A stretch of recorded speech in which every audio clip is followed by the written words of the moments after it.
വചനദീപം. ലൂക്കോസിൻ്റെ സുവിശേഷം 9-ാം അധ്യായം 43 മുതൽ 49 വരെയുള്ള വാക്യങ്ങൾ. ലൂക്കോസ് 9:43 മുതൽ 49 വരെ.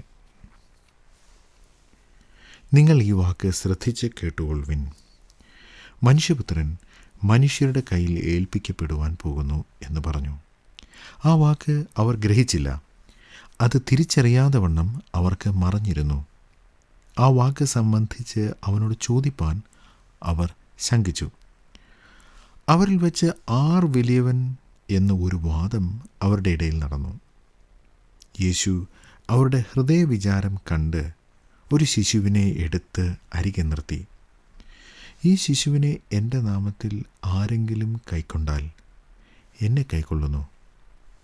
എന്നെ കൈക്കൊള്ളുന്നവനോ എന്നെ അയച്ചവനെ കൈക്കൊള്ളുന്നു. നിങ്ങളെല്ലാവരിലും ചെറിയവനായവൻ അത്രേ വലിയവനാകും എന്ന് അവരോട് പറഞ്ഞു. നാഥ, ഒരുത്തൻ നിന്റെ നാമത്തിൽ ഭൂതങ്ങളെ പുറത്താക്കുന്നത് ഞങ്ങൾ കണ്ടു. ഞങ്ങളോടുകൂടെ നിന്നെ അനുഗമിക്കായികയാൽ അവനെ വിരോധിച്ചു എന്ന് യോഹന്നാൻ പറഞ്ഞതിന് യേശു അവനോട്, വിരോധിക്കരുത്. നിങ്ങൾക്ക് പ്രതികൂലമല്ലാത്തവൻ നിങ്ങൾക്ക് അനുകൂലമല്ലോ എന്ന് പറഞ്ഞു. വളരെ വ്യത്യസ്തങ്ങളായ പല സംഭവങ്ങൾ എഴുതിയിരിക്കുന്ന ഒരു അധ്യായമാണ് ലൂക്കോസ് 9. ശിഷ്യന്മാരിൽ 3 പേരെ കൂട്ടി മരുരൂപമലയിൽ യേശു കയറിപ്പോയി. അവിടെ വെച്ച് താൻ രൂപാന്തരപ്പെട്ടു. ആ സമയത്ത് മോശയും ഏലിയാവും തന്നോട് സംഭാഷിച്ചു. താൻ പറയുന്നത് എന്തെന്ന് അറിയാതെ പത്രോസ് യേശുവിനോട് പറഞ്ഞു, ഞാൻ 3 കുടിലുകൾ ഉണ്ടാക്കാം, ഒന്ന് നിനക്ക്, ഒന്ന് മോശയ്ക്ക്, ഒന്ന് ഏലിയാവിന്. പക്ഷേ നാം അവിടെ വായിക്കുന്ന മറ്റൊരു കാര്യം, മോശയും ഏലിയാവും യേശുവിനോട് സംഭാഷിച്ച കാര്യം താൻ യെരൂശലേമിൽ പ്രാപിക്കാനുള്ള നിര്യാണം. മോശയും ഏലിയാവും ഞങ്ങളുടെ ഗുരുവും, അവർ ഒരുപോലെയാണ് എന്നാണ് പത്രോസിന് മനസ്സിലായത്. എന്നാൽ സ്വർഗത്തിൽ നിന്ന് പിതാവായ ദൈവം അരുളി ചെയ്തു, ഇവൻ എൻ്റെ പ്രിയപുത്രൻ, ഇവന് ചെവി കൊടുപ്പിൻ. എന്ന് വെച്ചാൽ ഈ 3 യേശു വളരെയധികം പ്രാധാന്യമുള്ള ആളാണ്. എന്ന് വെച്ചാൽ മറ്റ് 2 പേരുമായി താരതമ്യം ചെയ്യാൻ പോലും കഴിയാത്ത വിധം അവൻ അത്ര ഉന്നതനാണ്. ഏറ്റവും ഉന്നതനായിരിക്കുന്നവൻ അതാണ് യേശു ക്രിസ്തു. പക്ഷേ താൻ എന്താണ് ചെയ്യാൻ പോകുന്നത്? അതാണ് മോശയും ഏലിയാവും തന്നോട് പറഞ്ഞത്. യെരൂശലേമിൽ താൻ മരിക്കാൻ പോകുന്നു. തൻ്റെ ജീവിതത്തിൽ സംഭവിക്കുവാൻ പോകുന്ന ഏറ്റവും വലിയ താഴ്ചയാണ് യെരൂശലേമിൽ സംഭവിക്കാൻ പോകുന്നത്. താൻ ഒരു യഹൂദനായിട്ടല്ല കൊല്ലപ്പെടാൻ പോകുന്നത്, മറിച്ച് തന്നെ ജാതികൾക്ക് ഏൽപ്പിച്ചു കൊടുക്കും. ജാതികൾ തന്നെ യാതൊരു നിയമവുമില്ലാതെ ക്രൂശിച്ചു കൊല്ലും. ഒരു അടിമയ്ക്ക് ലഭിക്കുന്ന മരണം, അടിമയായ കുറ്റവാളിക്ക് ലഭിക്കുന്ന മരണം, അതാണ് ഏറ്റവും വലിയവനായ ദൈവപുത്രന് ലഭിക്കുവാൻ പോകുന്നത്. പക്ഷേ ഇതൊന്നും പത്രോസിനും മറ്റ് 2 പേർക്കും മനസ്സിലായില്ല. അവർ താഴെ ഇറങ്ങി വന്നപ്പോൾ മറ്റ് 9 പേർക്ക് സൗഖ്യമാക്കാൻ കഴിയാതിരുന്ന ഭൂതം ബാധിച്ച ഒരു ബാലൻ, ആ ഭൂതം അവനെ തീയിലും വെള്ളത്തിലും തള്ളിയിട്ട് കൊല്ലുവാൻ ശ്രമിക്കുന്നു. ആ ബാലൻ്റെ അപ്പൻ യേശുവിൻ്റെ അടുക്കൽ വന്ന്, നിൻ്റെ ശിഷ്യന്മാരെ കൊണ്ട് സാധിച്ചില്ല എന്ന് പരാതി പറയുന്നു. യേശു അവരുടെ അവിശ്വാസത്തിൽ നീരസപ്പെട്ടു ആ കുട്ടിക്ക് സൗഖ്യം നൽകി. ആ സമയത്ത് അവിടെ ഉണ്ടായിരുന്ന പുരുഷാരവും ശിഷ്യന്മാരുമെല്ലാം അതിശയിച്ചു. ആ സമയത്ത് യേശു അവരോട് പറഞ്ഞത്, ഞാൻ മരിക്കാൻ പോവുകയാണ്, മനുഷ്യരുടെ കയ്യിൽ ഏൽപ്പിക്കപ്പെടുവാൻ പോവുകയാണ്. പക്ഷേ അതും ശിഷ്യന്മാർ ഗ്രഹിച്ചില്ല. അതവർക്ക് മറഞ്ഞിരുന്നു. അത്യുന്നതനായ ദൈവത്തിൻ്റെ പുത്രൻ തൻ്റെ ജീവിതത്തിൽ വലിയ ഒരു താഴ്ച സംഭവിക്കാൻ പോവുകയാണ്. അതൊരു അപകടമോ അറിയാതെ സംഭവിക്കുന്നതോ അല്ല, മറിച്ച് മനഃപൂർവ്വമായി താൻ അനുവദിച്ചിട്ട് സംഭവിക്കുന്നതാണ്.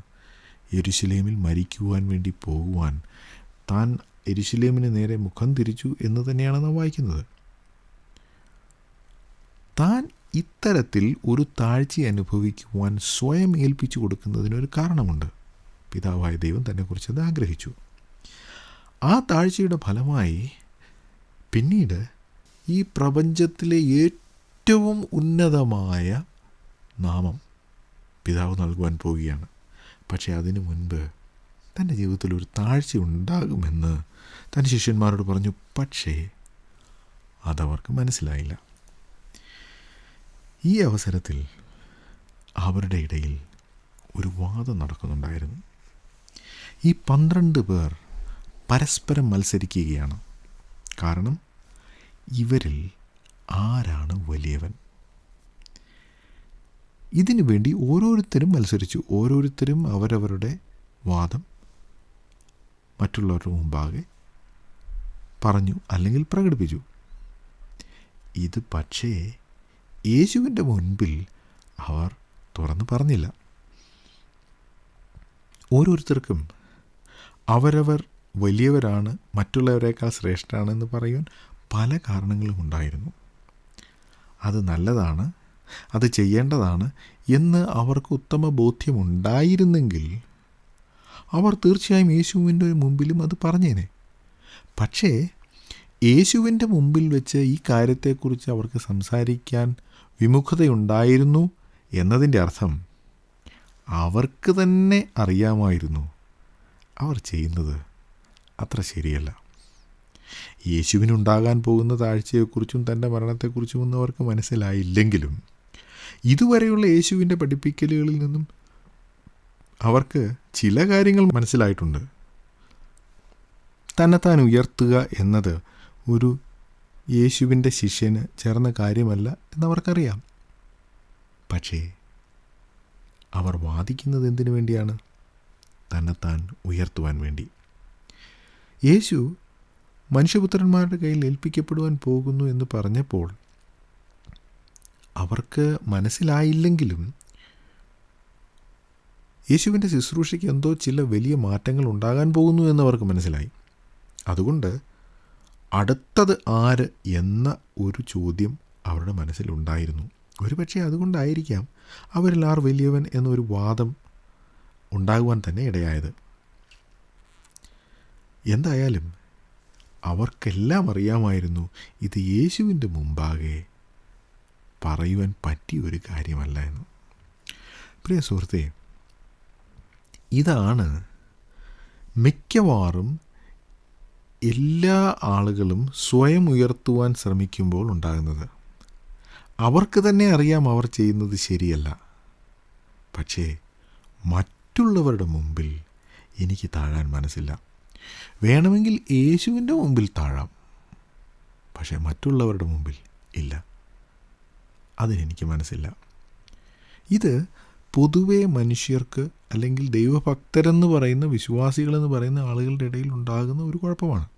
കർത്താവായ യേശു ക്രിസ്തു തൻ്റെ മരണത്തിന് തൊട്ടു മുൻപ് ശിഷ്യന്മാരോടുകൂടി പെസഹ കഴിച്ച സമയത്ത് ശിഷ്യന്മാരുടെ കാല് കഴുകിയതായി നാം വായിക്കുന്നുണ്ട്. അന്ന് യേശു ആദ്യം ആരുടെ കാലാണ് കഴുകിയത് എന്നവിടെ വായിക്കുന്നില്ല. പത്രോസിൻ്റെ അടുക്കൽ വന്നപ്പോൾ പത്രോസ് പറഞ്ഞു, ഗുരു, എൻ്റെ കാല് കഴുകണ്ട. അത് കേൾക്കുമ്പോൾ നമുക്ക് അല്ലെങ്കിൽ കൂടെയുള്ളവർക്ക് തോന്നും പത്രോസിന് ഒരല്പം വിനയമൊക്കെ ഉണ്ടെന്ന്. പക്ഷെ വാസ്തവം അതല്ല. ഒരു പെസഹ ഭക്ഷണത്തിനിരിക്കുന്ന സമയത്ത് ആ പെസഹ ഒരുക്കിയ വീട്ടിലെ ദാസനാണ് ഭക്ഷണത്തിനിരിക്കുന്നവരുടെ കാല് കഴുകേണ്ടത്. യേശു പെസഹ ഭക്ഷണം കഴിക്കുവാനായിട്ട് വേറൊരു മുറിയാണ് തയ്യാറാക്കിയത്. അപ്പോൾ അവിടെ ആരാണ് യജമാനൻ, ആരാണ് ദാസൻ എന്ന ചോദ്യമുണ്ട്. 12 പേരും ഒരേ സ്വരത്തിൽ പറഞ്ഞു, ഞങ്ങൾക്ക് ദാസൻ്റെ ജോലി ചെയ്യാൻ പറ്റുകയില്ല. യേശു ദാസനായി. യേശു, ഗുരു, എൻ്റെ കാല് കഴുകുന്നു. പത്രോസിന് വലിയ വിഷമം. അങ്ങനെയാണെങ്കിൽ പത്രോസ് അവിടെ നിന്ന് എഴുന്നേറ്റിട്ട്, ഗുരു അവിടെ ഇരിക്കും, ഞാൻ എല്ലാവരുടെയും കാല് കഴുകാം എന്നല്ലായിരുന്നോ പറയേണ്ടത്? അത് പത്രോസ് എന്നല്ല, ആരും പറഞ്ഞില്ല. കാരണം യേശു കാല് കഴുകുകയോ ഗുരു ഞങ്ങളുടെ കാല് കഴുകുകയോ അത് ഒരല്പം കടന്ന കൈയല്ലേ, അത് വേണ്ടായിരുന്നു എന്ന് തോന്നിയെങ്കിലും ഞാൻ തോമസിൻ്റെ കാല് കഴുകുകയോ അല്ലെങ്കിൽ യോഹന്നാൻ പറയുന്നു ഞാൻ യാക്കോബിൻ്റെ കാല് കഴുകുകയോ ഒരിക്കലുമില്ല. മറ്റുള്ളവരുടെ മുമ്പിൽ താഴ്ന്നു കൊടുക്കുവാൻ മനുഷ്യന് മനസ്സില്ല. അതുകൊണ്ടാണ് 6 വലിയവൻ എന്ന വാദം ശിഷ്യന്മാരുടെ ഇടയിലുണ്ടായത്. യേശു വലിയവനാണ് എന്ന് അവർ സമ്മതിക്കും. പക്ഷേ യേശു ഇല്ലെങ്കിൽ പിന്നെ ആരാണ് വലിയവൻ? പ്രിയ സുഹൃത്തേ, ഇത് തന്നെയല്ലേ ഇന്നത്തെയും പ്രശ്നം? നമുക്ക് ദൈവസന്നിധിയിൽ തുറന്നു പറയാൻ പറ്റാത്ത ചില കാര്യങ്ങളുണ്ട്. അത് നമ്മുടെ മനസ്സിലുണ്ട്. ദൈവം കേൾക്കില്ല, ദൈവം അറിയില്ല എന്ന മട്ടിൽ നാം ആ വാദങ്ങൾ മറ്റുള്ളവരുടെ മുമ്പിൽ പ്രകടിപ്പിക്കും. സർവജ്ഞാനിയായ നമ്മുടെ കർത്താവ് അതറിയും. ഹൃദയങ്ങളെ തൂക്കി നോക്കുന്നവൻ, നമ്മുടെ ഹൃദയ വിചാരങ്ങളെ അറിയുന്നവനാണ് നമ്മുടെ യേശു. ശിഷ്യന്മാരുടെ ഹൃദയവിചാരം അവൻ അറിഞ്ഞു, കണ്ടു. അവരുടെ പ്രശ്നത്തെ താൻ അഡ്രസ്സ് ചെയ്യാണ്. എന്തെങ്കിലും പറയുന്നതിന് മുൻപ് യേശു ഒരു കുഞ്ഞിനെ എടുത്തു, ഒരു ശിശുവിനെ എടുത്തു. ചിലർ പറയുന്നു ഒരു പക്ഷേ പത്രോസിൻ്റെ കുട്ടിയായിരുന്നിരിക്കാം ഇത് എന്ന് പറയുന്നു, നമുക്കറിഞ്ഞുകൂടാ. ഏതായാലും ഒരു ശിശുവിനെ എടുത്തു എന്ന് വെച്ചാൽ എടുക്കാൻ പാകത്തിനുള്ളൊരു കുഞ്ഞായിരുന്നു. മുതിർന്നൊരു കുട്ടിയല്ല, ഒരു മുതിർന്നയാൾക്ക് കയ്യിലെടുക്കാമായിരുന്നു കുഞ്ഞ്, ചെറിയ കുട്ടി. തീർച്ചയായും 3 വയസ്സോ അതിൽ താഴെയായിരിക്കും. ഈ കുഞ്ഞിനെ എടുത്ത് യേശു നടുവിൽ നിർത്തി. അവർ അതിശയിച്ച് കാണും. കാരണം ഒരു റബ്ബായും കുഞ്ഞുങ്ങളെ എൻ്റർടൈൻ ചെയ്യുകയില്ല. അതിന് പല കാരണങ്ങളുണ്ട്. കുഞ്ഞുങ്ങൾക്കൊന്നും മനസ്സിലാകുകയില്ല, കുഞ്ഞുങ്ങൾ ഒരു ന്യൂസൻസാണ്, ആത്മീയ കാര്യങ്ങൾ അവർക്ക് മനസ്സിലാകുകയില്ല.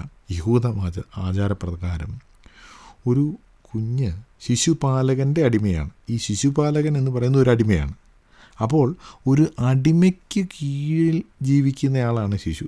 ശിശുവിന് യാതൊരു വിലയും അവർ കൊടുത്തിരുന്നില്ല. അപ്പോൾ ശിശുവിനെ ഒരു റാബായിയുടെ അടുത്ത് കൊണ്ടുവരിക എന്ന് പറയുന്നത് ഒരിക്കലും അനുവദിക്കാവുന്ന കാര്യമല്ല. അതുകൊണ്ടാണ് ശിശുക്കളെ അനുഗ്രഹിക്കുവാൻ യേശുവിൻ്റെ അടുക്കൽ കൊണ്ടുവന്നപ്പോൾ ശിഷ്യന്മാരെ അവരെ ഓടിച്ചുവിടാൻ ശ്രമിച്ചത്. ഒരു ശിശുവിനെ യേശു എടുത്ത് ശിഷ്യന്മാരുടെ നടുക്ക് നിർത്തി. ഒരു ശിശുവിന് ഒരു വിലയും കൊടുക്കാത്ത ഒരു സമൂഹത്തിലാണ് അവർ ജീവിക്കുന്നതെന്ന് ഓർക്കണം. ഈ ശിശുവിനെ യേശു എടുത്ത് അവരുടെ നടുവിൽ നിർത്തിയിട്ട് താൻ പറയുകയാണ്, ഈ ശിശുവിനെ എൻ്റെ നാമത്തിൽ ആരെങ്കിലും കൈക്കൊണ്ടാൽ എന്നെ കൈക്കൊള്ളുന്നു, എന്നെ കൈക്കൊള്ളുന്നവനും എന്നെ അയച്ചവനെ കൈക്കൊള്ളുന്നു. നിങ്ങളെല്ലാവരിലും ചെറിയവനായവൻ അത്രേ വലിയവനാകും എന്നവരോട് പറഞ്ഞു. ഇവിടെ കർത്താവ് ഒരു ക്രമം പറയുകയാണ്. എങ്ങനെ എന്നെ അയച്ച പിതാവായ ദൈവത്തെ കൈക്കൊള്ളാം? അതാണ് അവസാനത്തെ റിസൾട്ട്. നമ്മുടെ വീട്ടിൽ VIPs ആയിട്ടുള്ള ആരെങ്കിലും വരികയാണെങ്കിൽ, പ്രാധാന്യമുള്ള ആളുകൾ, നമ്മുടെ രാജ്യത്തെ പ്രസിഡൻറ്റോ പ്രധാനമന്ത്രിയോ നമ്മുടെ സംസ്ഥാനത്തെ മന്ത്രിമാരോ MLAയോ ഇതൊക്കെ പോട്ടെ, നമ്മുടെ നാട്ടിലെ തന്നെ ഒരു പ്രധാന വ്യക്തി നമ്മുടെ വീട്ടിൽ വന്നാൽ ഇപ്പോഴത്തെ കാലത്താണെങ്കിൽ നമ്മളൊരു സെൽഫി എങ്കിലും എടുത്തു വയ്ക്കും. കാരണം ആ വലിയ ആൾ എൻ്റെ വീട്ടിൽ വന്നു, അത് നാമൊക്കെ ആഗ്രഹിക്കുന്നുണ്ട്. ശിഷ്യന്മാരോട് കർത്താവ് പറയുന്നത്, ഈ പ്രപഞ്ചത്തിലെ ഏറ്റവും വലിയ വ്യക്തിയായ ദൈവത്തെ നിങ്ങൾക്ക് കൈക്കൊള്ളാൻ സാധിക്കും. അതെങ്ങനെയാണെന്നാണ് അവിടെ പറയുന്നത്. ഇനി ലോകത്തിലെ വലിയ ആൾക്കാരുടെ കാര്യം പോട്ടെ, നമ്മുടെ വീട്ടിൽ ഒരു പ്രാസംഗികൻ, ഒരു ദൈവദാസൻ, പ്രസിദ്ധനായ ഒരു ദൈവദാസൻ വന്നാലോ? വരണമെന്ന് നമുക്ക് ആഗ്രഹമുണ്ട്, ഇല്ലേ? തീർച്ചയായും. അതിനുവേണ്ടി നാം പല കാര്യങ്ങൾ ചെയ്യാനും ശ്രമിക്കും. എന്നാൽ യേശു ഇവിടെ പറയുന്നത്, ഈ പ്രപഞ്ചത്തിലെ ഏറ്റവും വലിയ വ്യക്തിയായ ദൈവത്തെ നിങ്ങൾക്ക് കൈക്കൊള്ളാൻ സാധിക്കും. പക്ഷേ അത് നിങ്ങൾ വിചാരിക്കുന്നത് പോലെ അത്ര വൈഷമ്യം പിടിച്ച കാര്യമല്ല. അത് ചെയ്യാൻ വളരെ എളുപ്പമാണ്. എൻ്റെ നാമത്തിൽ ആരെങ്കിലും ഈ ചെറിയ ശിശുവിനെ കൈക്കൊണ്ടാൽ മതി. എന്ന് വച്ചാൽ സമൂഹത്തിൽ യാതൊരു വിലയും ഇല്ല എന്ന് മറ്റുള്ളവർ കരുതുന്ന ഒരാളെ എൻ്റെ നാമത്തിൽ നിങ്ങൾ കൈക്കൊള്ളുമോ? ഇതൊരു ബുദ്ധിമുട്ട് പിടിച്ച ചോദ്യമാണ്. കാരണം ഇന്ന് ഒരു വ്യക്തിക്ക് എത്ര പണമുണ്ട്, അയാൾ ഏത് തരത്തിലുള്ള വസ്ത്രമാണ് ധരിക്കുന്നത്, എന്തൊക്കെ ഉപകരണങ്ങളാണ് അയാൾ ഉപയോഗിക്കുന്നത്, ഏത് ഫോണാണ് ഉപയോഗിക്കുന്നത്, ഏത് കാർ അല്ലെങ്കിൽ ഏത് ബൈക്കാണ് ഉപയോഗിക്കുന്നത്, ഇതിൻ്റെയൊക്കെ അടിസ്ഥാനത്തിലാണ് സമൂഹം ആളുകളെ വിലയിരുത്തുന്നത്. നിങ്ങൾക്കെന്തുണ്ടോ അതാണ് നിങ്ങൾ എന്നതാണ് ലോകത്തിൻ്റെ വിലയിരുത്തൽ. കഷ്ടമെന്ന് പറയട്ടെ, അത് ഇന്ന് ക്രിസ്തീയ ഗോളത്തിലും വന്നിരിക്കുന്നു. 1-ാം നൂറ്റാണ്ടിൽ എഴുതിയ യാക്കോബിൻ്റെ ലേഖനത്തിൽ ഇങ്ങനെയുള്ള വിവേചനം ഉണ്ടാകും എന്ന് എഴുതിയിട്ടുണ്ട്. അങ്ങനെയെങ്കിൽ 2000 വർഷത്തിന് ശേഷം അത് ഉണ്ടായില്ലെങ്കിലല്ലേ അതിശയമുള്ളൂ. ഇന്നും ഈ പറഞ്ഞ വിവേചനമൊക്കെ ഉണ്ട്. ചില ആളുകൾ ഗൗനിക്കും, ചിലരെ മൈൻഡ് ചെയ്യില്ല. ഒരുപക്ഷെ അവർക്ക് പണമില്ലായിരിക്കും, വിദ്യാഭ്യാസമില്ലായിരിക്കും, സൗന്ദര്യമില്ലായിരിക്കും, നിങ്ങൾ പറയുന്ന ഭാഷ അവർ സംസാരിക്കുന്നില്ലായിരിക്കും, അവരുടെ ജാതി, അവർ ജനിച്ച കുടുംബം, അതൊന്നും നിങ്ങൾ അപ്രീഷിയേറ്റ് ചെയ്യുന്നതായിരിക്കില്ല. അതുകൊണ്ട് അവരെ നിങ്ങൾ കൈക്കൊള്ളുന്നില്ല, അവരെ നിങ്ങൾ പുറത്തു നിർത്തുന്നു, അവരെ അവഗണിക്കുന്നു. യേശു പറഞ്ഞത്, അങ്ങനെയുള്ളവരെ നിങ്ങൾ എൻ്റെ നാമത്തിൽ കൈക്കൊണ്ടാൽ നിങ്ങൾ എന്നെയാണ് കൈക്കൊള്ളുന്നത്. എന്നെ കൈക്കൊള്ളുന്നവൻ എന്നെ അയച്ചവനെ കൈക്കൊള്ളുന്നു. എന്ന് വെച്ചാൽ നിങ്ങൾക്ക് ദൈവത്തെ കൈക്കൊള്ളുവാനുള്ള ഏക മാർഗം സമൂഹത്തിലെ താഴേക്കിടയിലുള്ളവരെ എൻ്റെ നാമത്തിൽ കൈക്കൊള്ളുക എന്നതാണ്.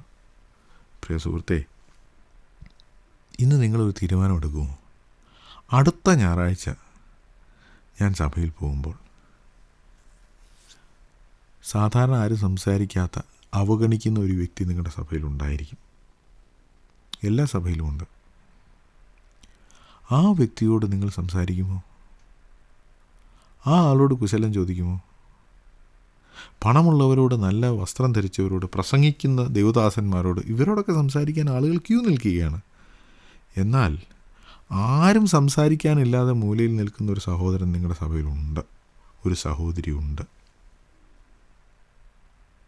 അവരോട് നിങ്ങൾ സംസാരിക്കുമോ? ഒരുപക്ഷെ നിങ്ങൾ ഒരിക്കലും അവരോട് സംസാരിച്ചിട്ടില്ലായിരിക്കും.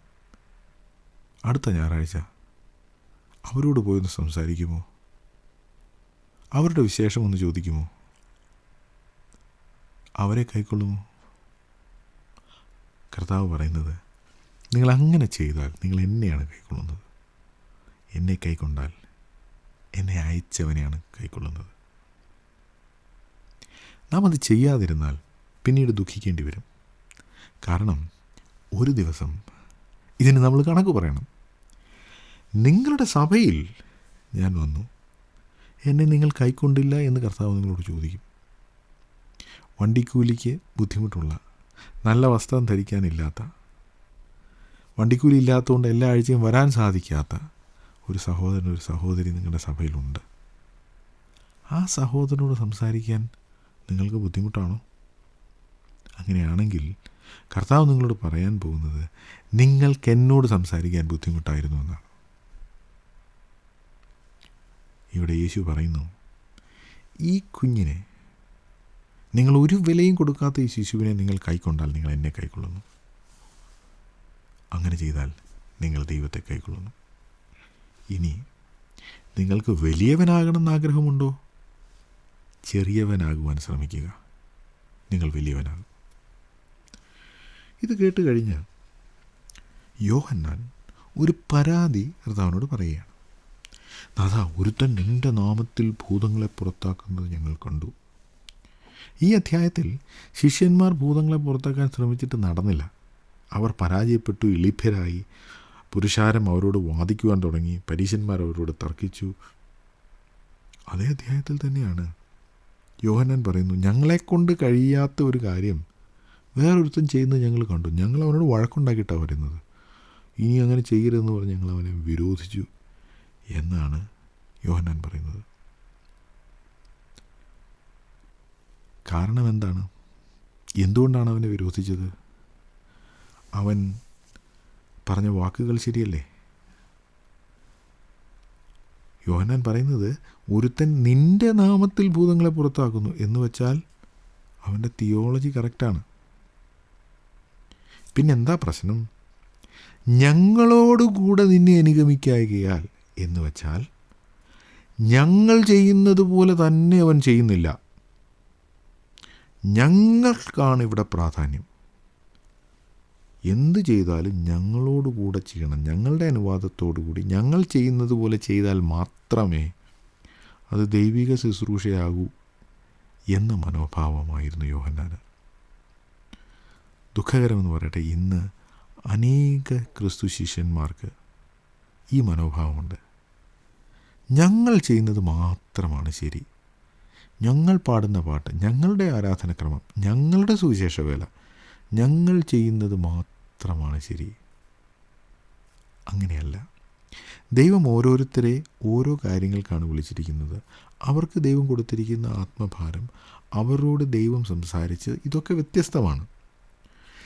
ഞങ്ങൾ ചെയ്യുന്നത് പോലെ ചെയ്യുന്നവർ മാത്രമേ കർത്താവിൻ്റെ ശിഷ്യന്മാർ ആകാൻ പാടുള്ളൂ എന്ന് നിർബന്ധം പിടിക്കാൻ നമുക്ക് അവകാശമില്ല. നാം ചെയ്യുന്നതിൽ നിന്നും വ്യത്യസ്തമായ ചില കാര്യങ്ങൾ ചെയ്യുന്ന ആളുകളുണ്ട്. കർത്താവ് അവരെ വിരോധിക്കുന്നില്ല. കർത്താവ് അവരെയും ചേർത്ത് കൊള്ളുകയാണ്. താൻ പറയുന്നു, നിങ്ങൾക്ക് അവൻ പ്രതികൂലമല്ലല്ലോ, നിങ്ങൾക്ക് പിന്നെ എന്താ പ്രശ്നം? നിങ്ങൾക്ക് പ്രതികൂലമല്ലാത്തവൻ നിങ്ങൾക്ക് അനുകൂലമല്ലോ, വെറുതെ വഴക്കുണ്ടാക്കാൻ പോകണ്ട. യേശു യോഹന്നാനെ ശാസിച്ചു. പ്രിയ സുഹൃത്തേ, ഇന്ന് നാം 2 കാര്യങ്ങളാണ് കണ്ടത്. ഒന്ന്, നാം മറ്റുള്ളവരെ എങ്ങനെയാണ് കാണുന്നത്. അവർക്കെന്തുണ്ട് എന്നതിൻ്റെ അടിസ്ഥാനത്തിലാണ് നാം അവരെ വിലയിരുത്തുന്നതെങ്കിൽ നാം തെറ്റിപ്പോയിരിക്കുന്നു. സമൂഹം വില കൊടുക്കാത്ത ആളുകൾ, ലോകം ത്യജിക്കുന്ന ആളുകൾ, അവരെ കർത്താവിൻ്റെ നാമത്തിൽ നിങ്ങൾ സ്വീകരിച്ചാൽ, കൈക്കൊണ്ടാൽ, ദൈവത്തെ കൈക്കൊള്ളുകയാണ് നിങ്ങൾ. ദൈവം അതിന് വലിയൊരു അവസരം ഈ ഭൂമിയിൽ നിങ്ങൾക്ക് നൽകിയിരിക്കുകയാണ്. ആ അവസരങ്ങളെ പാഴാക്കി കളയരുത്. രണ്ടാമത്, നാം ചെയ്യുന്നതിൽ നിന്നും വ്യത്യസ്തമായ കാര്യങ്ങൾ ചെയ്യുന്ന ആളുകളുണ്ട്. അവരെ ശത്രുക്കളായി കണക്കാക്കരുത്. നമ്മുടെ കർത്താവ് അവരെ ശത്രുക്കളായി കണക്കാക്കിയിട്ടില്ല. അതുകൊണ്ട് നാമും അങ്ങനെ ചെയ്യാൻ പാടില്ല. ക്രിസ്തീയ ജീവിതം നമ്മുടെ സ്വയത്തെ ഉയർത്തുവാൻ വേണ്ടിയുള്ളതല്ല. ഞാൻ ആണ് പ്രധാനപ്പെട്ട വ്യക്തി. അങ്ങനെയാണല്ലോ ഈ വാദം തുടങ്ങിയത്. ആരാണ് വലിയവൻ? ഞാൻ ചെയ്യുന്ന കാര്യങ്ങൾ, ഞാൻ പറയുന്ന കാര്യങ്ങൾ, എൻ്റെ സഭ, എൻ്റെ കൂടിവരവ്, എൻ്റെ കൂട്ടായ്മ, ഞങ്ങളുടെ പ്രാക്ടീസുകൾ, ഇതിനാണ് പ്രാധാന്യം. ഇതാണ് ഇന്നത്തെ പ്രശ്നം. മറിച്ച് കർത്താവിന് പ്രാധാന്യം കൊടുക്കുമോ? കർത്താവ് ചെയ്യുവാൻ പറഞ്ഞ കാര്യങ്ങൾക്ക് പ്രാധാന്യം കൊടുക്കുമോ? കർത്താവിൻ്റെ മനോഭാവത്തിന് പ്രാധാന്യം കൊടുക്കുമോ? എങ്കിൽ നാം തീർച്ചയായും കർത്താവിനെ പ്രസാദിപ്പിക്കുന്നവരായിത്തീരും. അതിന് ദൈവം നമ്മെ സഹായിക്കട്ടെ.